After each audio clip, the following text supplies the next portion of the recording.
بسم الله الرحمن الرحيم. ازيكم يا قطتي؟ عاملين ايه؟ كل سنه وانتم طيبين. العيد قرب. عايزين بقى نعرف ان شاء الله باذن الله هنجيب اللحمه ازاي، هنكسي ولادنا ازاي. حاجات كتيره، افكار كتيره للفيديو ان شاء الله. وكمان هجاوب على ميزانيه قطتي اللي انا اتلخبطت، مره كتبتي 17500 ومره كتبتي لي 1750. انا عرفت بقى المبلغ كام وهقولك الميزانيه على طول. بس قبل ما ابتدي الفيديو احب اشكركم جدا جدا جدا على التعليقات الايجابيه الجميله الجميله، اللي تقولي بحب اسمع فيديوهاتك، واللي تقولي يا رب قناتك توصل، يا رب توصل للمليون عشان خاطر كلنا نستفاد. بس قبل ما ابتدي احب اعرفك بنفسي. انا اسمي سيدة حسن، ودي قناتي بتفيد التدبير والتوفير وكل حاجه ممكن تنفعك في بيتك. بس قبل اي حاجه بقى انا عايزه اللايك. ايوه، انا مش بتكلم في اللايكات بس، بجد بجد اللايك والله يا جماعه بيفرق معايا في ان الفيديو يوصل لعدد اكبر. يعني الفيديو ساعات بيبقى جميل جدا والله وفي افكار جميله وما بيوصلش بسبب عدم اللايكات. انا مش عارفه انتوا بتنسوا ولا ايه، مش عارفه. يعني اللايك ما فيش فيديو جايب لي حتى 50 لايك. تعالوا بقى نشوف مع بعض كده الميزانيه اللي هنعملها النهارده لصاحبتنا وقطتنا، وكمان ازاي نجيب اللحمه بتاعه العيد. بصي بقى يا حبيبتي، انا عرفت ان انتي كتبتي لي في التعليق 1750 وماله 1750 1750. مش هنعرف يعني نمشي بيهم البيت؟ هنعرف ان شاء الله باذن الله بفضل ربنا. انتي قلتي ان انتي عندك خزين، فانتي عايزه لحمه وفراخ وسمك. زي ما انا بقولك بقى يا قطتي، انتي هتعملي ايه؟ انا بصي يعني انا عملتهم لك بالظبط على الاله بقى، شغل محاسبين. معلش، انا الميزانيات دي على فكره مش اخترعتها، انا يعني بعمل الحاجات دي في بيتي. فانا اصلا شغلانتي محاسبه، فبصراحه نفعني بقى حكايه الميزانيات والحاجات دي، بصراحه نفعتني في المجال ده. فيلا بقى نشوف الميزانيه بتاعتنا. لو انا قسمت ال 1750، ولو سمحتوا يا جماعه كل واحد قبل ما ابتدي بس، كل واحد على قد الفلوس اللي معاه. يعني هتقولوا لي في الفيديوهات انا عارفه يعني ايه 1750، يعني ايه 2000 جنيه. بقولك في ناس بيمشوا على قد اللي معاهم. لو سمحتي انا بس هكلمك في الموضوع ده ليها هي، يعني الميزانية دي ليها هي عشان تدبر بيها امورها. خلاص، اللي معاه اكتر ربنا يا رب يزيد عليه يا رب ويوسعها عليه دايما دايما دايما. هناخد في الاسبوع 437 ونص. قولي يا ستي 430 جنيه في الاسبوع. بصي بقى، بصوا كل دي الميزانيات اللي انا عاملاها. طبعا الكراسه دي كلها ميزانيات والفيديوهات عندكم كلها. ففي ميزانيات انا كنت عامله في الاسبوع ب 290 او ب 300 جنيه. ممكن ترجعي للفيديو ده اللي هو بتاع اكل وشرب وغاز ب 2000 جنيه. كمان في ميزانيه انا عملتها ب 270، وفي ميزانيه انا عملتها ب 220. انا هثبت لك اهو عشان لو انت عايزه تاخديهم وتمشي بيهم براحتك. هم دول 3 اسابيع، ممكن تغيري اسبوع، يعني ممكن تبدلي اسبوع مكان اسبوع براحتك. اهو ثبتي عليها البتاع واكتبيها عندك، ان شاء الله باذن الله هتنفعك. وطبعا الفيديو ده انا شارحاه باستفاضه. خلاص بقى يا قطتي كده، ما تزعليش مني ان انا اتاخرت عليكي. معلش والله انا نفسيتي كانت اليومين اللي فاتوا ما كانتش حلوه، فانا ما بقدرش اطلع عليكم الا وانا عندي ايجابيه كده ليكم. تعالوا بقى كده، هنجيب اللحمه ازاي للعيد؟ طبعا العيد جاي اول ايه الشهر، واحنا اول الشهر مش عايزين نصرف كل الفلوس. طيب هتعملي لي ايه بقى الشهر ده يا قطتي؟ هتعملي بقى بدل ما احنا كل ميزانية بنعمل سمك وبنعمل فراخ وبنعمل لحوم، لا، الشهر ده بالذات هتتنازلي عن السمك وهتتنازلي عن الفراخ.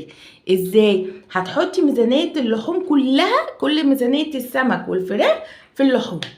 يعني مثلا لو انا باخد 1000 جنيه بوزعها على ال3 دول، لا، انا هخلي ال1000 جنيه دي للحوم. ازاي بقى يا قطتي؟ هقولك. اللحمة انا هجيب منها، بصي بقى، العزبان ب160، الكرشة برضو في حوالي 120 120 او 150. برضو الاسعار هتختلف ليوم العيد. فانتي طبعا انتي شوفي بقى احتياجاتك. طبعا هنلغي السمك والفراخ، فاحنا هنجيب اللحمة دي ب1000 جنيه كلها لحمة. او مثلا انا عاملة حسابي على 2000 جنيه. هقولك مش كتر اللحمة مش مفيد، احنا بس مجرد ان احنا اول يوم هنعمل فتة، تاني يوم مثلا هتعملي محشي بقى اللي هو العزبان وكرشه وكده، لو انتي بتحبي كده تعملي كده. انا بحب اعمل الاكله دي تاني يوم. مثلا تالت يوم يا ستي هتعملي بقى طبيخ باميه. الباميه هي نزلت، انا جايبه امبارح الباميه الكيلو ب80 جنيه. بقت حلوه يعني الفلاحي. مش عارفه التركي بكام، ما سالتش عليها، بس الباميه نزلت وجميله. ممكن تجيبي نص كيلو ب40 جنيه وتطبخي عليها باميه. على اللحمه باميه.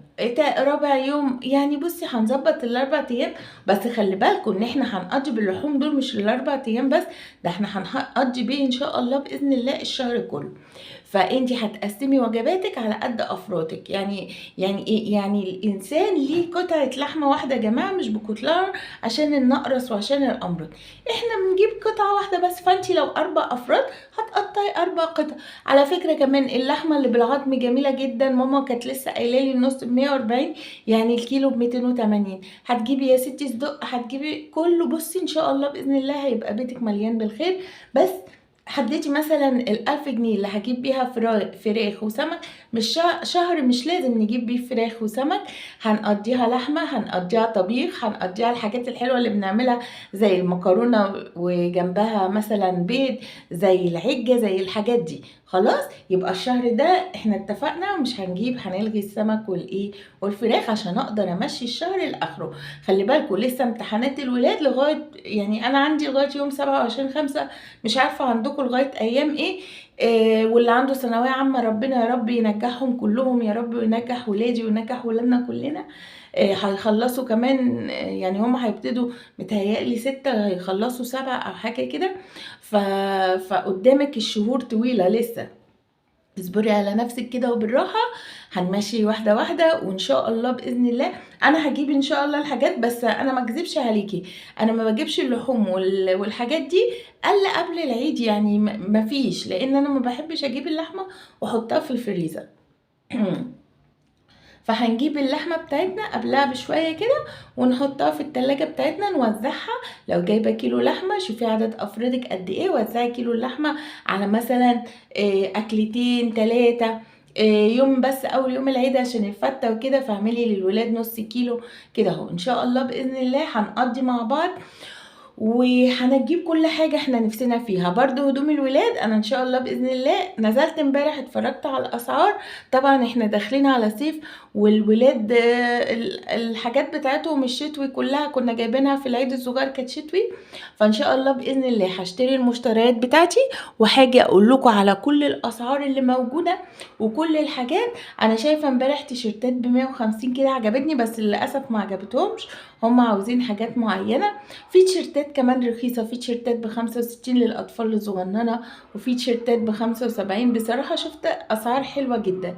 ممكن تجيبي تيشرت ويبقى عندك بنطلون في البيت. مش لازم تجيبوا البنطلونات، لأن احنا عندنا مثلا بنجيب كذا بنطلون جينز فبيبقى عند الولاد. فاحنا نعمل ايه؟ نغير بس التيشيرتات عليه. تجيبي بيجامه كده لو عندك. يعني انا عندي بنوتين فانا عايزه اجيب لهم بيجامتين وعايزه اجيب لهم تيشيرتين. حاجات كده بسيطة وحلوة. وان شاء الله عشان احنا داخلين في الصيف والولاد هيحتاجوا مننا ملابس صيفية طبعا، لان طبعا الحقيقة الولاد كل سنة بيكبروا وبيبقوا عاوزين ربنا يخليهم يا رب ويحفظهم دايما. اخر الفيديو بس انا عايزه اقول لكم على حاجه. الميزانيات والحاجات دي بتفرق معانا بجد بجد. لما ننظم حياتنا، نظمي حياتك دايما. قولي انا هعمل كذا ان شاء الله باذن الله. طبعا نقدم المشيئه في كل حاجه. نظمي وقتك، نظمي فلوسك، امسكي ورقه وقلم دايما اعملي بيها اللي انا بقولك عليه. لانك لو انت نظمتي حياتك كده ان شاء الله باذن الله. وعلمي بناتك كده، علمي بناتك ان هم دايما يعملوا جدول لنفسهم، دايما يعملوا حاجه لنفسهم. طبعا انا عندي فوضى بس هما لسه هيكبروا. يعني هما لغايه دلوقتي، يعني الكبيره بدات انها تعمل كده، الصغنونه لسه صغير عليها.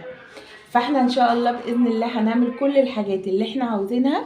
ان شاء الله البركه تبقى في ايدينا لو احنا حافظنا على كل كده قرش وكل مليم. وطبعا هقول لكم برده على الخزين اللي احنا هنجيبه. هنكتر الرز الشهر ده.